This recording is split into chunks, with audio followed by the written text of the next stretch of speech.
તો વઢવાણ માર્કેટિંગ યાર્ડમાં વરસાદી પાણી ભરાયા છે। માર્કેટિંગ યાર્ડમાં ઢીચણ સમા ભરાયા છે। યાર્ડમાં પાણી ભરાતા વેપારી ખેડૂતોને હાલાકી ભોગવવાનો વારો આવ્યો છે।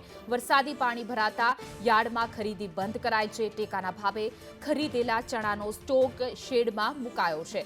માર્કેટિંગ યાર્ડના આ દ્રશ્યો કે જ્યાં ઢીચણ સમા સુધી પાણી ભરાઈ ગયા છે। યાર્ડમાં પાણી ભરાતા વેપારી અને ખેડૂતોને હાલાકી ભોગવવાનો વારો આવ્યો છે। જોકે માલ સામાન છે તે સુરક્ષિત સ્થળે ખસેડી લેવા યાર્ડમાં પાણી ભરાતા અનેક વેપારી અને ખેડૂતોને નુકસાન થયું છે।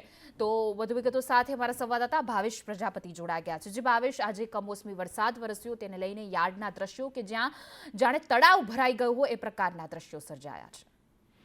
ચોક્કસ વાત કરવામાં આવે તો એકાએક વાતાવરણમાં પલટા સાથે જે કમોસમી વરસાદ છે પડ્યો તો એને લઈને અનેક પ્રકારના નુકસાન છે એ સામે આવી રહ્યા છે।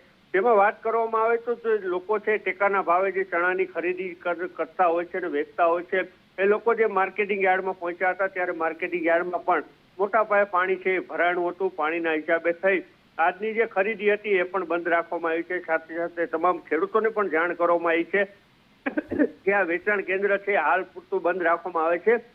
એટલે આ કમોસમી વરસાદને લઈને અનેક જગ્યાએ નુકસાનો છે એ સામે આવી રહ્યા છે। પરંતુ વરસાદ આવતાની સાથે જ માર્કેટિંગ યાર્ડના સત્તાધીશોએ જે કઈ માલ હતો એ સુરક્ષા અને યોગ્ય સ્થળે ખસેડી દેતા એ માલ છે એ બચી ગયો છે। જી, સમગ્ર માહિતી આપવા બદલ આપનો આભાર।